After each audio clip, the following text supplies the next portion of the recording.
Hi everyone. Before I get started into this episode, I wanted to give a bit of a content warning right at the top of it. Toward the end of the episode, this story is going to run into some issues with depression and suicide. So if you think these topics aren't for you, I won't blame you for turning off the episode right now or waiting until you're in the right headspace to listen. With that being said, let's get started. In TV and movies, there's this trope that I really loved growing up. It's the one where there's this child prodigy computer genius that's a hacker, and they're always looking to get that underground hacker cred. It's always so hilarious to me that the big score for them is usually the government or some kind of government-backed agency. Imagine a kid in their bedroom after school just casually hacking the FBI, or maybe NASA. It's just not something you see too often, right? I'm your host, John Cordes, and for this story, I want to give you a bird's eye view of the life and death of Jonathan James, a legend in the hacking community, and tell you what the shell he did to get that notoriety.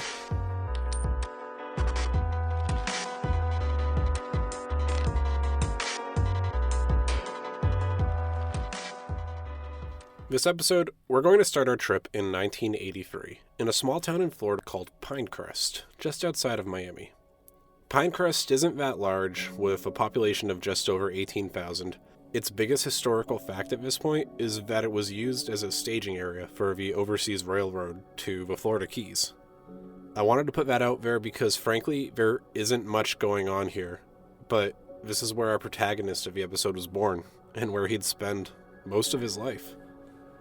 When you think about your average kid in the late 80s and early 90s, Jonathan kind of fit the bill pretty well. He'd play video games, spend time at home with his family, and I kind of think that's where his interest in coding and hacking would begin. His father, Robert, was a computer programmer, so he had a PC in the house, which wasn't the most common thing at the time, and that's primarily how Jonathan would play video games. His dad knew he could place restrictions on the computer to limit Jonathan's time and his capability on it in order to keep him focused on school, because his parents were concerned that this kind of distraction might negatively impact him there. So they tried to keep it away from him behind a bit of a locked door, so to speak, placing restrictions and parental controls where they could. Trying to get past that metaphorical lock and breaking the restrictions on the computer opened the door to more than just games for Jonathan, though. After he got a taste of what it was like to bypass that puzzle, he'd eventually start taking an even heavier interest into the back end of computers. Before he was even a teenager, Jonathan was exploring concepts like learning the C programming language and what operating systems he could find beyond the Windows installation he had. In fact, in one interview he gave, his father would recall that there was a time when he came home from work and Jonathan had just installed Linux over the Windows installation that was already on the home computer. With this, I feel like I can relate a bit. He had such a passion for coding and learning about the ins and outs that he was just doing whatever he could to get his hands on it and keep moving forward. I remember when I was his age, and I asked my dad to drive me into town on Saturday mornings when I was in middle school for programming classes. That ended up being one of my early ventures into security, coding, and a lot of cyber topics in general. So here he is, just wanting to see what he can do and step up his game. At this point, he hasn't really done anything serious either, he's just been messing around with his home computer. That would end up changing a bit though, because Jonathan soon adopted a hacker alias called Comrade. That's Comrade with a 0, for what it's worth. Remember how I said his parents were a bit worried about the computer time impacting his grades? Well, it appeared for a while as though Jonathan was proving them wrong. He had been doing pretty well in school, actually, until it was revealed that he was consistently abusing the school report card program by logging in and changing his marks to be passing grades. It's not really clear in any records or interviews how he did this, but my guess is that given the time this took place, he probably just either brute forced his way into the application or had a weak or stolen password. After all, people today still leave post-it notes with passwords lying around, and password security back then is a far cry from what it is at the moment. So, it was probably a little bit easier than you'd think to get in. The next step up in his game came from a hack on a phone company called Bell South. This was no relation to what we discussed in episodes 1 and 2 with Kevin Mitnick hacking Pacific Bell. It's just a similar MO and a similar company name. Although, the way this one was found out came in a form of a confession that he would end up making later in life. Bell South had known they were hacked, but it wasn't until Jonathan confirmed the details and that it was him that they were actually able to assign responsibility to him. Not much is really known on the breach beyond his confession and the likely exfiltration of some data, but this was more than just his home computer in his school. It showed kind of an upward arc to dangerous targets that would come to a head when he was just 15 years old. Now, I've touched on this before, but I think it's time for a small refresher. If you don't have access to credentials for a system, one other way to get in is to scan it and look for specific vulnerabilities that lay on the machine. It could be anything from an outdated system to an application that contains a major flaw. And this, in some cases, is as easy as just pointing a command line tool to the site you want to scan or a range of addresses. And that's the tactic that Jonathan used when he was 15, night after night, after school in his room. He would look for any sites that had vulnerabilities that would let him bypass any security features that were in place. This is his 15-year-old life. But on June 29th, 1999, he hit the jackpot. There was a server out there that's firewall wasn't blocking him from getting some level of access. And once he managed to get in, he made sure he'd keep it by installing a backdoor. That backdoor let him come and go as he pleased without having to exploit the same vulnerability over and over again. It's kind of like a sneaky door that he could walk in anytime he wanted to, but only he knew about. The server he gained access to that night lived in Huntsville, Alabama. And more specifically, it lived on the NASA campus at the George C. Marshall Flight Center. To give you an idea of what kind of stuff they do at that flight center, the campus is directly responsible for not just government research on rocket engines, but also the creation of the comm systems for the International Space Station. There's some cutting-edge work coming out of that building, and a 15-year-old after school just managed to get in. It didn't just stop there. When he got into that server, a whole new set of servers and devices were accessible to him, and he was able to pivot to more than 13 other systems for access. If you're thinking about his compromise and his hacking, you can think about it like this. Pretend you're a homeowner, and you can lock the front door and lock all your windows. That would represent your security features. However, if you leave one window unlocked and a person snuck in through it, they would now have access to every room in the house that isn't also locked from the inside. It's a similar concept here, where the open window is the Marshall Space Flight Center server, and the other machines are rooms in the metaphorical house where they were unlocked or poorly locked, with security features that let Jonathan step right in.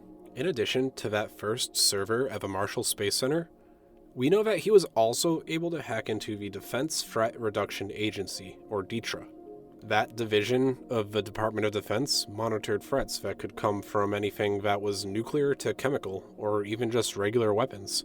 And gaining unauthorized access to those systems was a pretty big deal.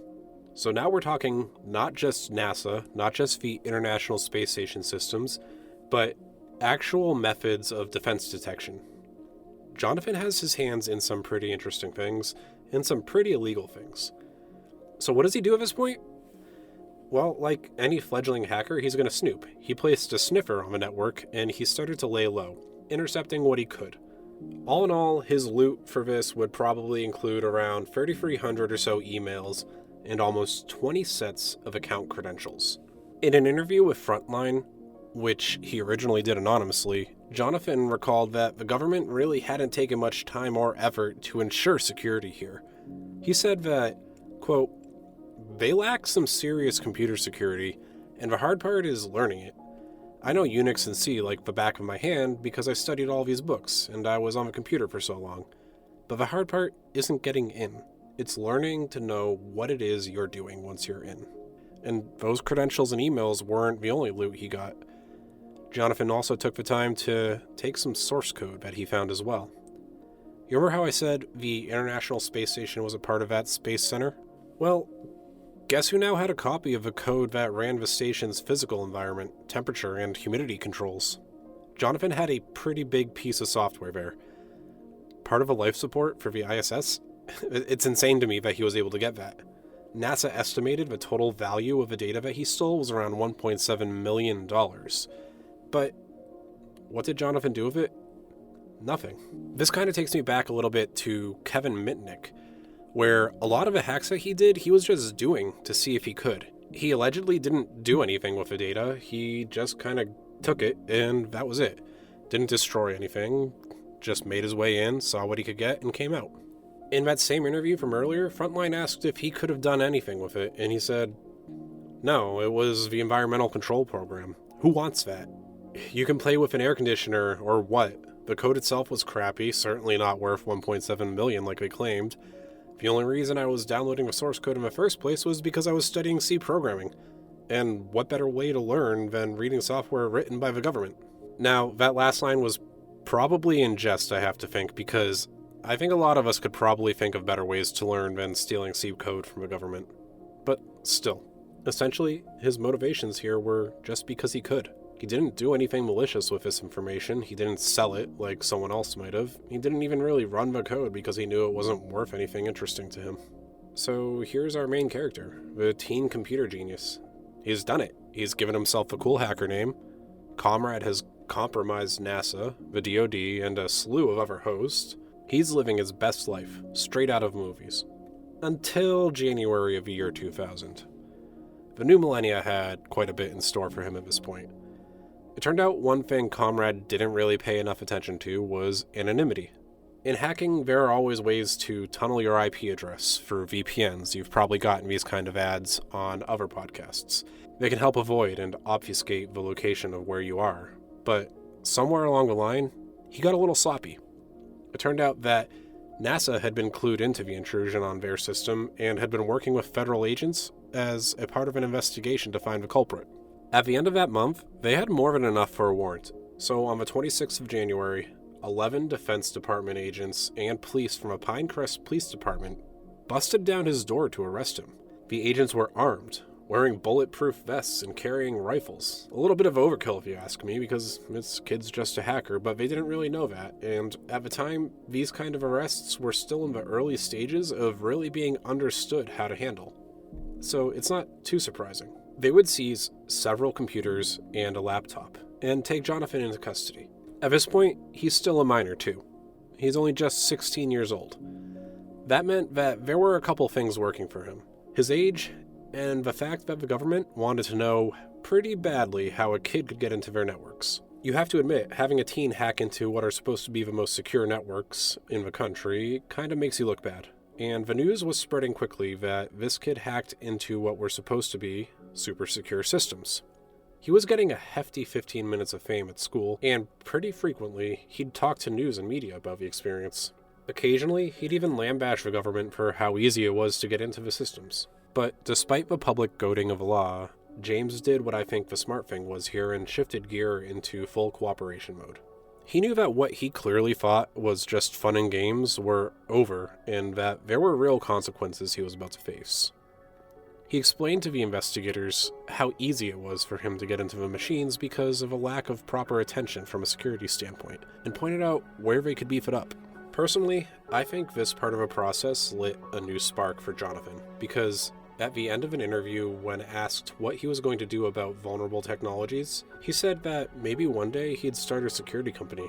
I think he saw the legal route that he could have taken here to make a living doing what he loved. He'd have his cake and eat it too. Like I said, there were a couple things to consider working in his favor when they were working on sentencing him. He didn't do anything besides copy the data on hand. Nothing was deleted, nothing was destroyed, nothing was sold. He was basically a passive observer on the network. And while he did cause a 2-day shutdown as a response measure for this, there was no loss of data or technology here. But NASA does equate it to around $41,000 in damages. And while Jonathan pled guilty, he didn't quite agree, saying that he thought the appropriate response would be perhaps to take his computers away like they did and leave it at that. They could tell him that he can't use the internet for a while to teach him a lesson, teach him that they actually do care about what he's doing, and that he shouldn't do it again.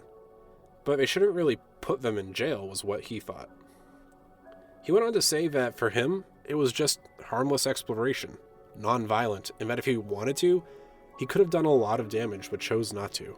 Not quite the best argument he could have had, but I almost get it. He would receive charges of breaking into NASA and the DoD as a crime committed by a minor. The original sentence was to be house arrest and a ban on the use of computers for entertainment purposes. The law understood that he might need computers at some point, so he would only be able to use them for school or classes. Not only that, but he also needed to apologize to NASA and the Department of Defense in the form of a letter. And that one actually makes me laugh a little bit. I'm just here imagining a kid needing to write an apology to these government organizations, multi-billion-dollar organizations, and I'm wondering whose job it's going to be to read those letters. I know what you might be thinking here, and that's that this is house arrest and what is effectively probation. I thought you said he went to jail. And at the top of the podcast, I did mention that he was the first teenager to go to prison for charges relating to computer crime. That's because he was soon detained by police for violating his house arrest, as well as a bit of use of drugs. The judge chose to change his suspended sentence to a real sentence, and ultimately he landed with a 6-month stay in juvenile detention. This is a far cry from some of the other cases we've talked about, because if he was an adult, he would have received up to 10 years for that kind of crime. And we know at this time they were still giving heavy sentences for it. But after his sentence, he fell off the radar. He went into a pretty secluded life in his parents' house. He had done his time, it appeared, and for all intents and purposes, his life of crime was over and he was done with the government. He'd eventually even enroll in community college to try to work his way into a legitimate career. But a few years later, it would turn out that the government wasn't done with him. 7 years later, in 2007, something big happened. Kiba, thank you. Breaking news now on a major identity breach. Bianca? Also tonight, Mark, there's new insight on the TJX security breach, the biggest known theft of credit cards ever. That series of massive hacks that happened targeted several major institutions, like BJ's Wholesale, TJX Corporation, Boston Market, Barnes & Nobles, and many more. The hack led to the loss of millions of credit card numbers and personally identifiable information of their customers, and it was one of the largest hacks of this nature to date. The primary hacker here was a man by the name of Alberto Gonzalez. And you might be wondering, if they have this guy, what does Jonathan have to do with it? Well, let's start with this. Gonzalez had a team that he was working with, and one of the aliases that the investigators had communication from went by the name of JJ. Gonzalez, also living just a short distance from Pinecrest and having had some previous communication with James, had unfortunately created a situation wherein it looked like Jonathan James was that JJ. That link was enough for federal agents to, yet again, barge into James's life. They would serve a warrant on his home, and during their search, they ultimately found nothing that could link him to the crime.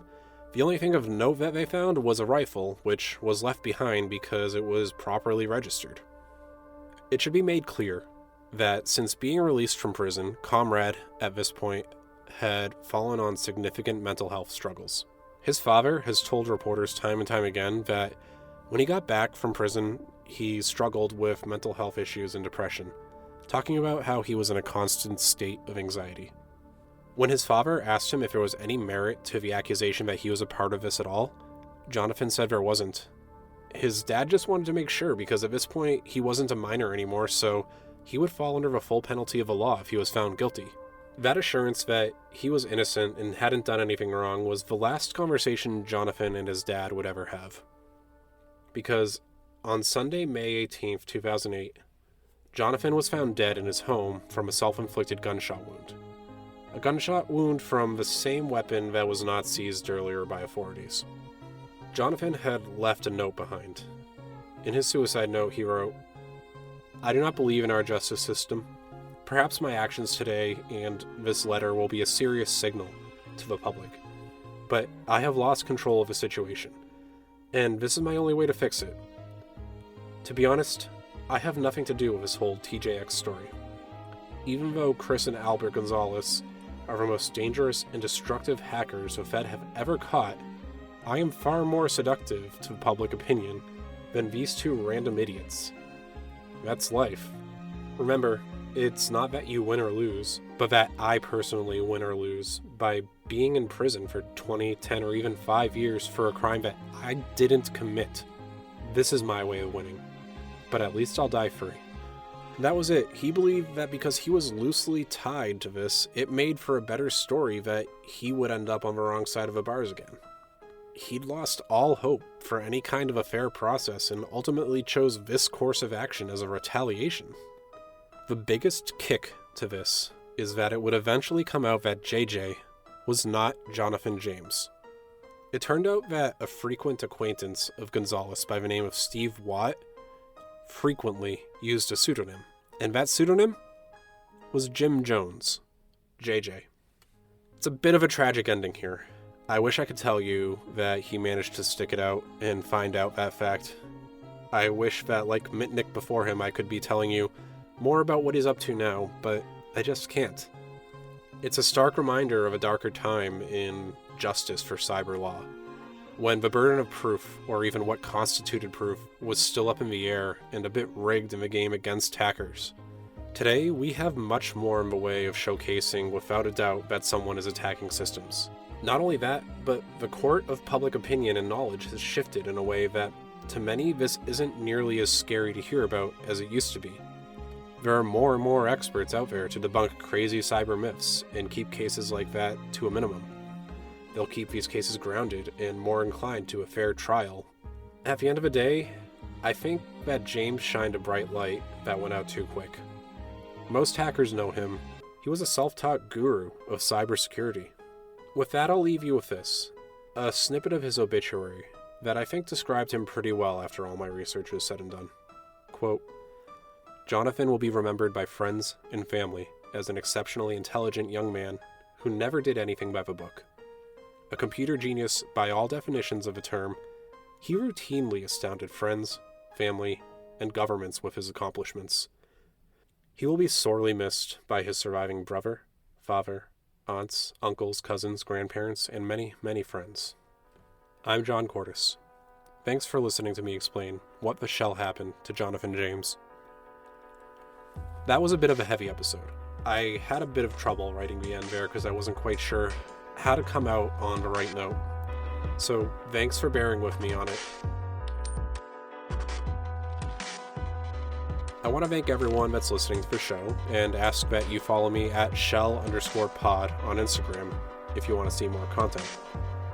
If you have any questions for the show too, I'm taking them there, or you can email it directly at shellpod@protonmail.com. More so, I just want to thank anyone who stuck it out from the last episode, which was the intermission. The tech issues have all been resolved and I'm back to a normal cadence, so I'll see you in 2 weeks for another episode of What the Shell.